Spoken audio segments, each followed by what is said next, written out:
bumi, tapi bagi kita hanya ada satu Tuhan saja, yaitu Bapa. Dan satu Tuhan saja, yaitu Yesus Kristus. Kan begitu tuh. Nah, ternyata malaikat-malaikat Tuhan itu bisa juga disebut Tuhan. Itu tertulis dalam Mazmur 82 ayat 5 ayat 6. Gitu loh. Jadi di situ Tuhan tidak sedang berbicara dengan Tuhan, tapi berbicara dengan para malaikat. Gitu. Ya. Nah, kalau itu diartikan Tuhan berbicara dengan Tuhan, nanti Musa akan bertabrakan dengan kitab Kejadian, karena kata Musa di dalam kitab Ulangan 6 ayat 4, Sema Yisrael Adonai Elohinu Adonai Echad. Dengarlah Israel, Tuhan kita itu Esa. Tunggal dia. Nah, demikian, Pak. Oke, baik.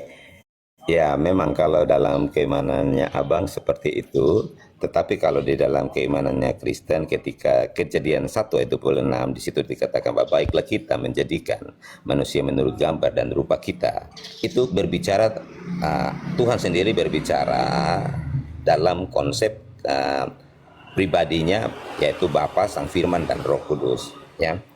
Karena kalau mau diciptakan, Tuhan berbicara kepada malaikat menciptakan manusia menurut gambar dan rupa kita. Rupanya malaikat itu beda dengan rupa manusia. Malaikat itu dia punya sayap, manusia tidak punya sayap. Kalau Abang mau samakan seperti itu, berarti itu berbenturan, karena malaikat itu tidak serupa dengan manusia, berbeda. Kita manusia nggak punya sayap, malaikat punya sayap. Berarti ini kontras, nggak masuk Abang. Nah, makanya di dalam keimanan kami bahwa ketika Tuhan mengatakan bahwa kita menciptakan manusia, itu berbicara tentang Bapa dan Roh Kudus dan Sang Firman berkolaborasi untuk menciptakan, ya. Karena Bapa tidak bisa menciptakan sesuatu tanpa Firman. Demikian pula Firman tidak bisa melakukan sesuatu tanpa komando dari Bapa. Makanya ketiganya ini harus bekerja sama. Contoh, ketika ini analogi manusia ya Bang ya. Ketika Abang mau buat kursi, Abang sudah konsepkan di dalam otak Abang ya. Ya, ketika konsep untuk buat kursi itu kakinya 4. Sebentar Bang.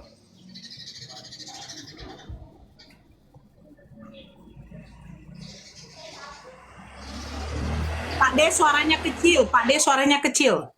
Ayo saudara muslim, lempar koinnya ke Pak D ya, lempar koin ke Pak D, ayo. Kita cukupkanlah. Nanti sampai mau zuhur ini baru saya rungkat.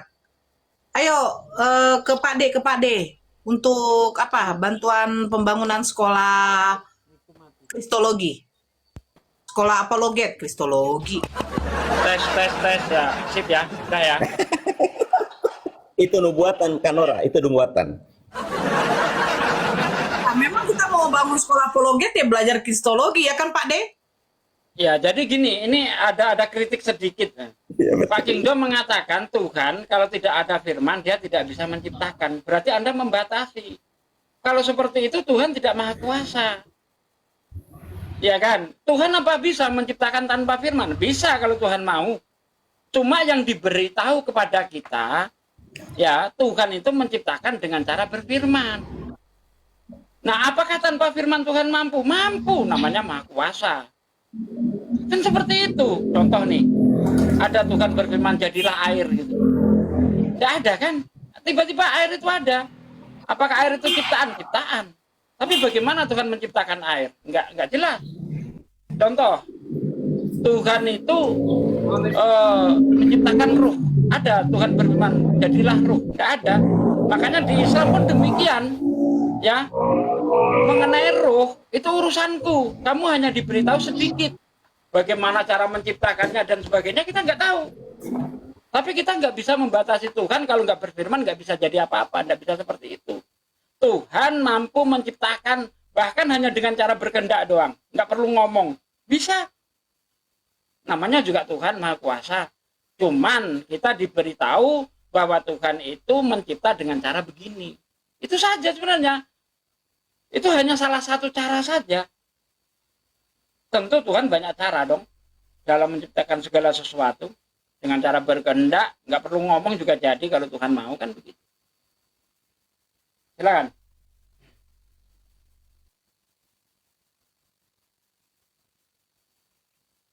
Hah?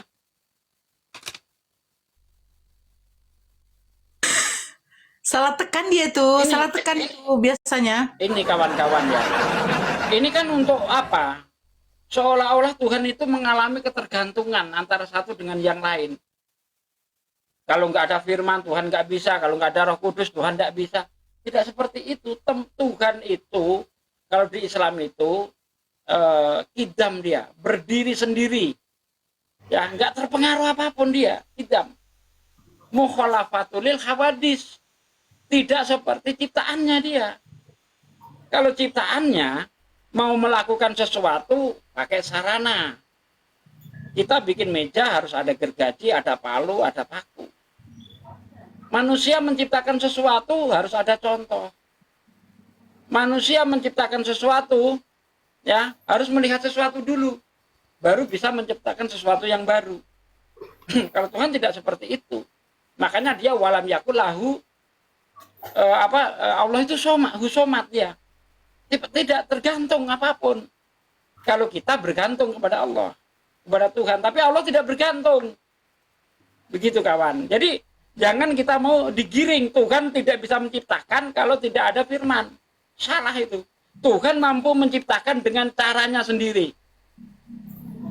Ya, cuma kita diberitahu Tuhan itu menciptakan dengan cara begini. Kalau di Islam inama amruhu idza arada syai'an ayakula lahu kun fayakun.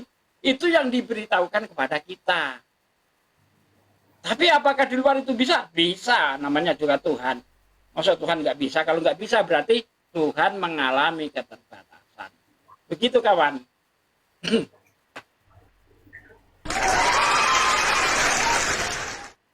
Halo, siapa nih?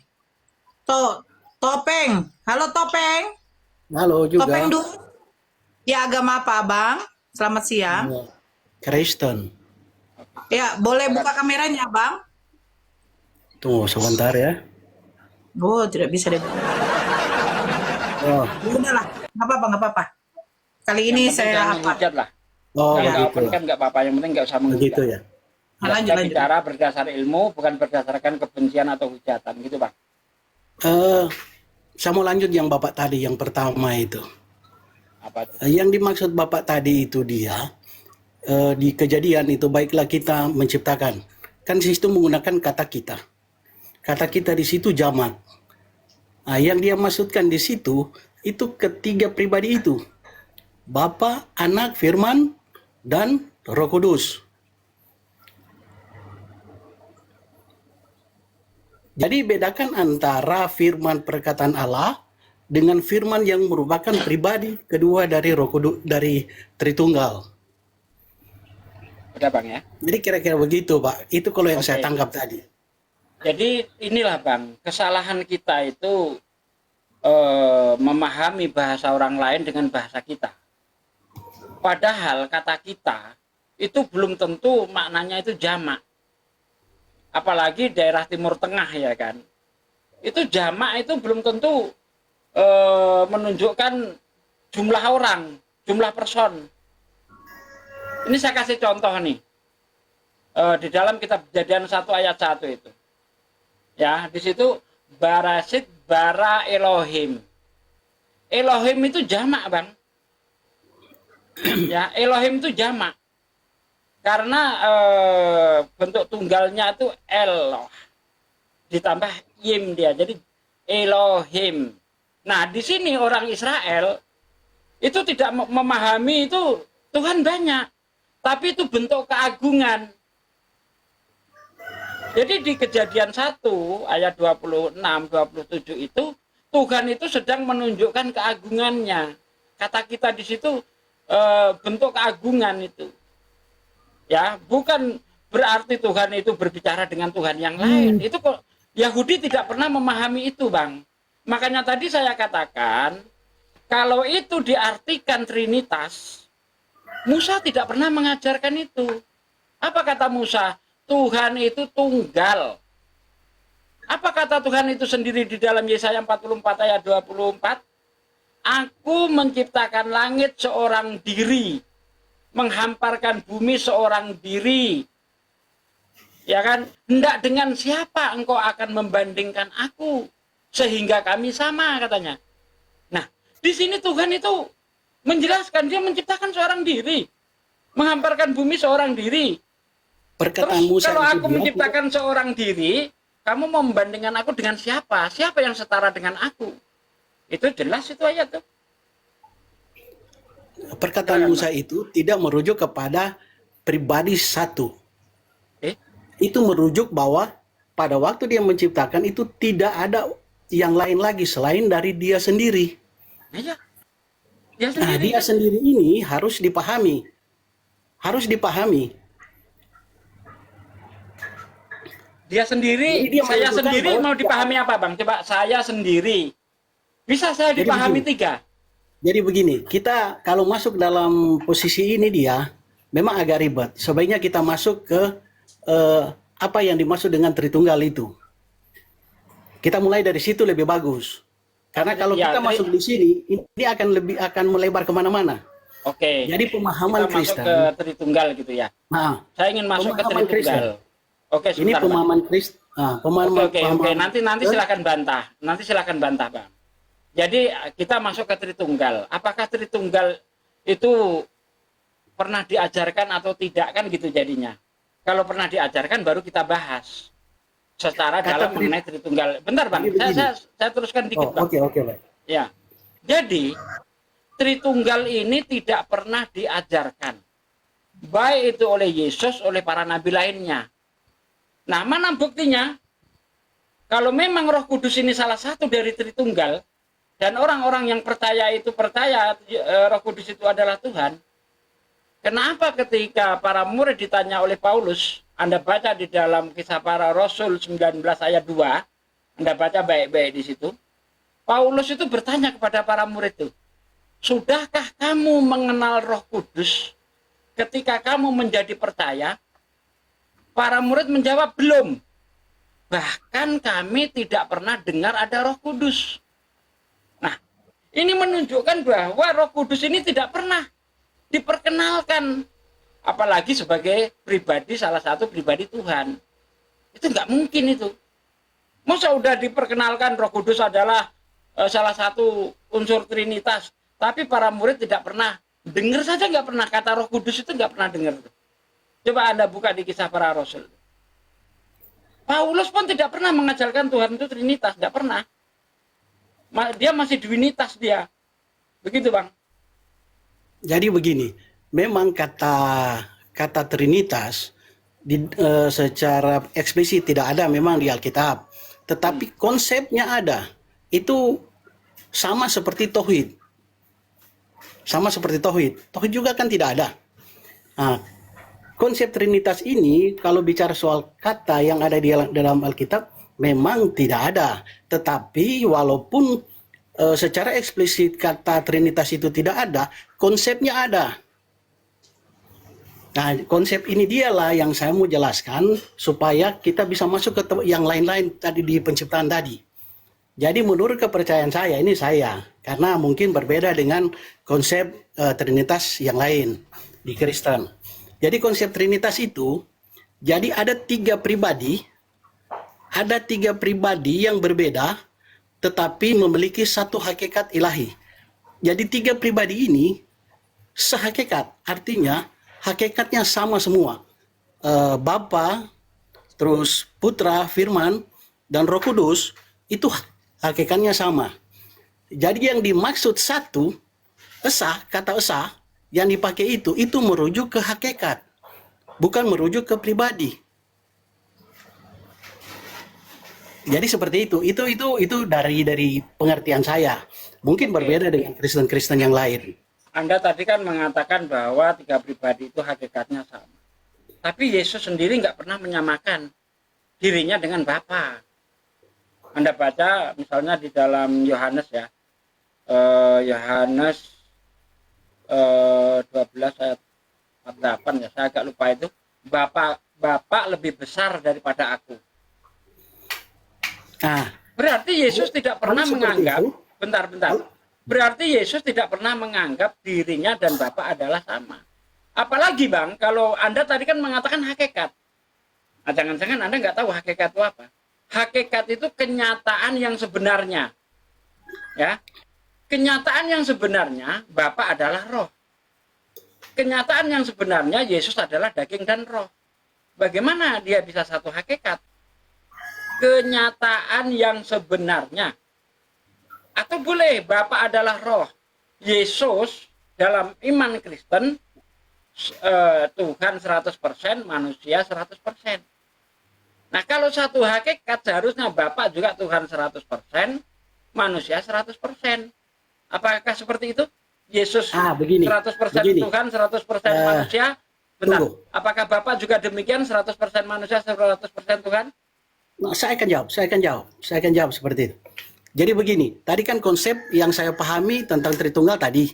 Sekarang saya turun lagi sedikit ke bawah tentang konsep Yesus. Jadi Yesus ini memiliki dua hakikat, yaitu hakikat ilahi dan hakikat manusia. Jadi ini harus kita pahami dulu Ya. ini dia. Jadi konsep Itu ayat Trinitas mana? tadi, Sedikit Bang, supaya para netizen ini paham ya yang Anda sampaikan. Itu ada tertulis di mana Yesus mempunyai dua hakikat. Nah, biar enak kita bicara. begini, masalahnya saya cuma pakai HP. Kalau saya buka Alkitab nanti keluar dari aplikasi. Tapi satu waktu saya akan masuk dan saya akan persiapkan semua itu. Tapi saya jelaskan dulu tentang, tadi saya sudah jelaskan tentang konsep Trinitas, saya turun ke bawah tentang Yesus. Jadi Yesus itu memiliki dua hakikat.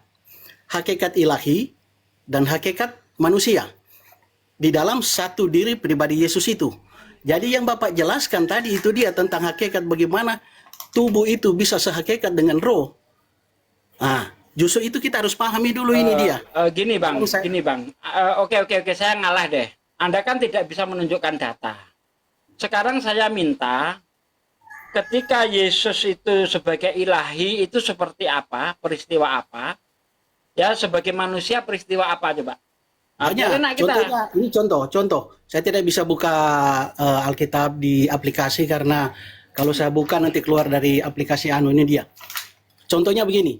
Pada waktu Yesus sampaikan bahwa dia sudah ada sebelum Abraham ada, secara logika, secara pikiran manusia, tidak mungkin ada satu manusia pun yang hidup selama itu. Bayangkan sebelum Abraham ada, Yesus katakan dia sudah ada. Kalau kita merujuk kepada hakikat manusia itu tidak mungkin. Justru itu harus merujuk kepada kita tanggapi itu dulu itu Bang. Kita tanggapi dulu itu. Anda mengatakan Yesus itu sebenarnya ilahi karena dia ada sebelum Abraham ada, kan gitu. Ya. Ya kan? Lebih hebat lagi Salomo, Bang.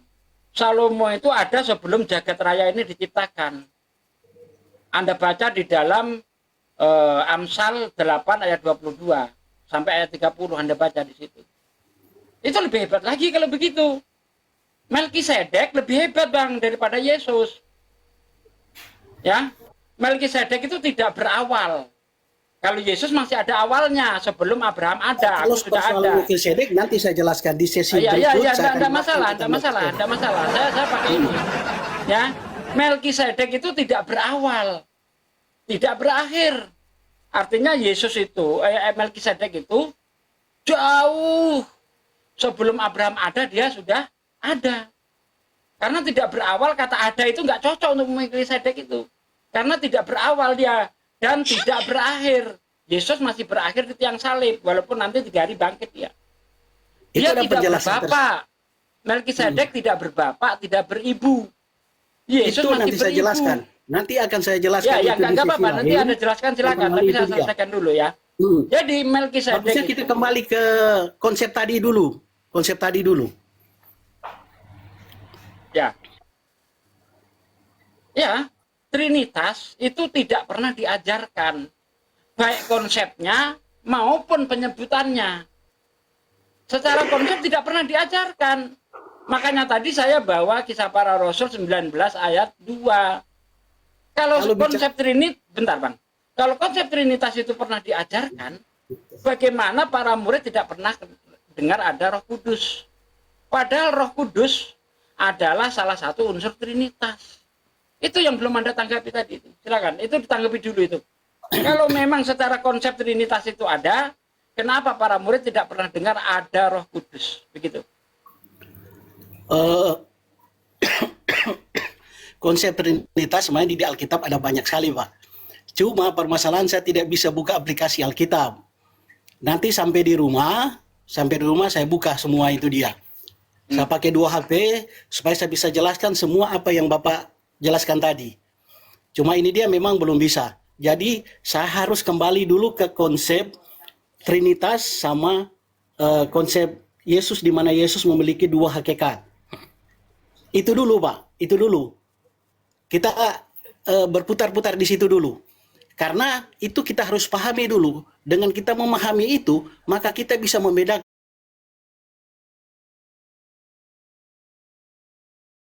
Mempunyai sisi keilahian itu terbantah sudah. Kalau hanya gara-gara dia itu ada sebelum Abraham ada, Itu salah satu maka contoh. bentar bang. Maka Melkisedek atau Salomo itu lebih hebat daripada Yesus. Seharusnya dia yang jadi Tuhan. Nah, saya kasih keterangan begini, Bang. Apa maksudnya Yesus itu ada sebelum Abraham ada? Dia itu prototipe, Bang. Prototipe. Ya. Dia itu diciptakan. Yesus ini diciptakan. Mana ayatnya? Wahyu 3 ayat 14. Jadi gini loh, Bang. Kalau kita itu HP cuma satu, paling enggak di kepala ini banyak isi Bible gitu loh. Jadi kita itu enggak kelihatan ngarang gitu. Saya kan Jadi bukan teolog, di Pak. Wahyu, Saya bukan teolog. bentar. Wahyu 3 ayat 14. Di situ dikatakan, dan tuliskanlah kepada malaikat jemaat di Laodikia. Inilah firman dari Amin, saksi yang setia dan benar, permulaan dari ciptaan Tuhan. Jadi Yesus ini ya adalah permulaan dari ciptaan Tuhan. Gak ada Itulah masalah yang- kalau itu. Jadi begini, Pak. Justru itu kenapa tadi saya mau jelaskan tentang konsep Yesus, di mana Yesus memiliki 2 hakikat. Dengan kita pahami Yesus memiliki 2 hakikat, maka kita bisa tahu kenapa ayat itu mengatakan bahwa itu diciptakan. Karena itu merujuk kepada hakikat manusianya. Kalau kita tidak paham 2 konsep ini akan menjadi kacau balau, Pak.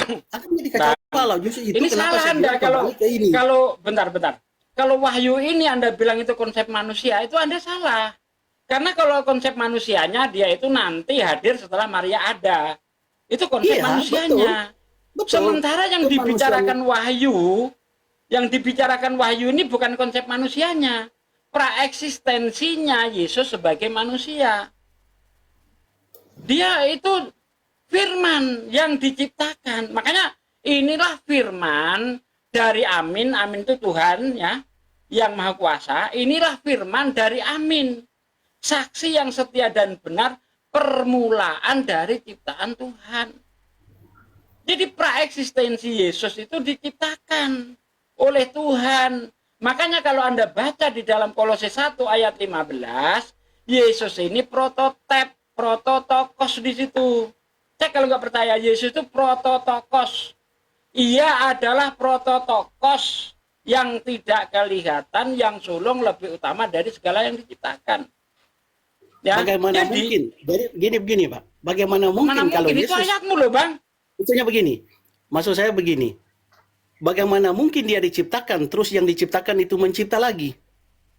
Ayat mana Yesus mencipta? Yohanes 1 Yohanes berapa? sampai ayat 14 itu baca semua. Aduh, Bang. Di ayat 3 itu bukan Yesus, Bang. Karena yang menciptakan itu berfirmanlah Allah, jadilah terang.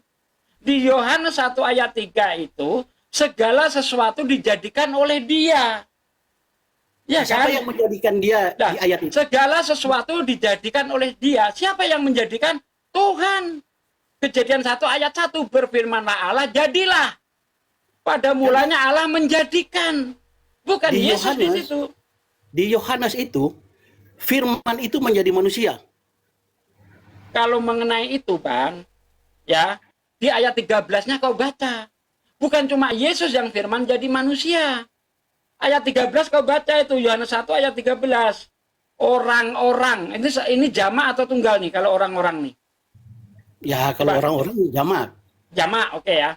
Orang-orang yang dilahirkan bukan dari darah, bukan dari daging, juga bukan atas keinginan seorang laki-laki, melainkan berasal dari Allah. Ini Tuhan sedang berbicara tentang kekuasaannya ketika dia mencipta. Makanya Beda, ketika Bang. bentar Beda. sedikit Bang, jangan dipotong biar enggak rancu ya. Makanya ketika Tuhan malaikat menjumpai Maria, apa kata malaikat? Bagi Tuhan tidak ada yang mustahil. Jadi Tuhan itu mampu menciptakan manusia itu dengan berbagai macam cara. Jangankan hanya gara-gara ada satu orang perawan, Tuhan bisa menciptakan manusia. Tanpa ada apa-apa, Tuhan bisa menjadikan manusia. Adam. Jangankan hanya gara-gara seorang perawan bisa menciptakan manusia. Dari tulang, Bang, dari tulang.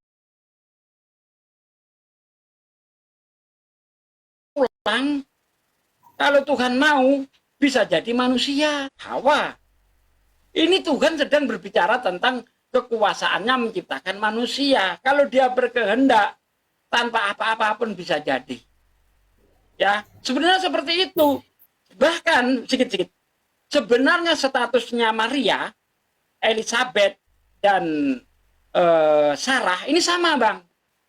Cuma perbedaannya, kalau Maria tidak memiliki sperma, sel sperma, kalau Sarah dan Elizabeth tidak memiliki sel telur karena dia mandul. Ya, Sarah mandul, Elizabeth mandul. Ini secara logis nggak bisa ini punya anak. Ya, secara logis Maria ini nggak bisa punya anak karena tidak memiliki sel sperma. Tapi kalau Tuhan mau jadi, Bang. Makanya malaikat berkata kepada Maria, bagi Tuhan tidak ada yang mustahil. Kamu hanya perawan, Tuhan bisa menciptakan sesuatu tanpa perantara kok. Nah, begitu maksudnya, Bang. Berarti bukan cuma Yesus yang kejadiannya ajaib. Ishak dan Yohanes Pembaptis itu kejadiannya ajaib. Persis seperti Yesus. Cuma perbedaannya dia terjadi dari sel telur saja, ya, itu Yesus, sedangkan Elizabeth, Ishak dan Yohanes Pembaptis itu terjadinya dari sperma saja, begitu. Silakan. Memang betul. Yang lain-lain juga memang ada kejadian-kejadian yang kelihatan setara. Tapi kita kembali ke Yohanes. Yohanes 1 itu dia. Yohanes 1 sampai 14 tadi. Pada mulanya adalah firman, dan firman itu bersama-sama dengan Allah, dan firman itu adalah Allah. Nah, firman inilah, kalau di ayat selanjutnya itu, dialah yang menciptakan. Jadi firman inilah yang menciptakan. Nah, firman inilah Ayatnya yang mana menjadi firman manusia. menciptakan, Bang? Sabar. Aduh. Ayat mana yang Anda sekali, bawa Pak. firman menciptakan? Tunggu sebentar. Tunggu, atau begini, saya keluar dulu terus saya masuk. Silakan. Saya Tidak keluar dulu, ada saya masuk karena oke saya ya. harus ada Alkitab. Oke, Harus ada silakan. Alkitab. Ya, tidak ada firman menciptakan. Nah, sampai Anda cari sampai botak kepala nggak ada firman menciptakan. Karena firman itu hanya sarana. Berfirmanlah Allah, jadilah terang. Artinya Tuhan menciptakan dengan cara berfirman. Bedakan, Bukan Bang. firman menciptakan, bukan. Firman yang ada di dalam Yohanes 1 itu dia, itu bukan kata-kata Allah. Firman itu pribadi kedua dari Allah Tritunggal. Jadi bedakan dua hal ini, Bang. Abang selalu dari tadi mengarahkan makanya sesuatu itu seolah-olah Makanya itu itu, kata Bang. Allah. Karena Bukan Anda seperti menganggap itu. firman itu adalah pribadi lain, ya, selain daripada Tuhan, saya pertanyakan, di mana firman menciptakan? Karena dia pribadi lain. Anda harus bisa menunjuk ada firman menciptakan. Gitu loh. Nanti saya tunjukkan. Nanti. Ya, silakan. Saya Nggak ada harus- firman menciptakan, nggak ada. Atau Firman begini, Bang. ini Atau begini. hanya cara Tuhan menciptakan. Atau begini, Bang. Abang ada aplikasi Alkitab di situ, Bang? Ada Bang, bahkan saya banyak hafal Bible, dari tadi saya nggak ada baca-baca Bible tuh. Nah, boleh Dari nggak minta tadi nggak ada tolong? baca-baca. Minta Orang tolong ngantuk abang pula buka itu. di Yohanes 1 itu dia. Hah? Di Yohanes 1 itu dia sampai 14. Iya kan sudah saya katakan tadi. Segala sesuatu dijadikan oleh Dia. Anda pahami itu adalah firman.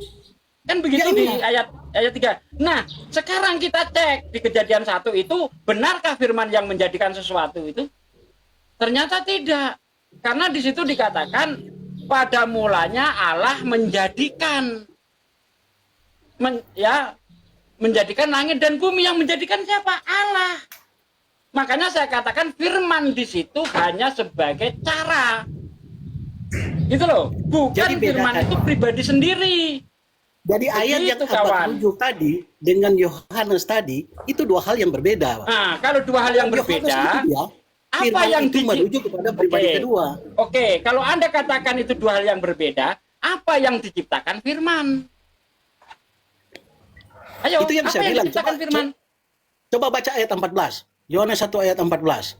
Ya, firman Karena saya itu tidak bisa telah kebal. menjadi manusia tinggal di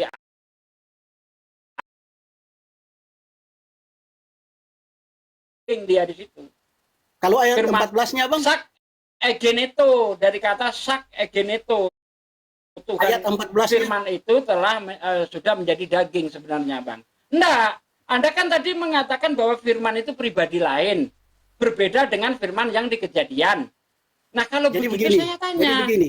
yang Khusus diciptakan oleh firman ini apa? Coba dijawab.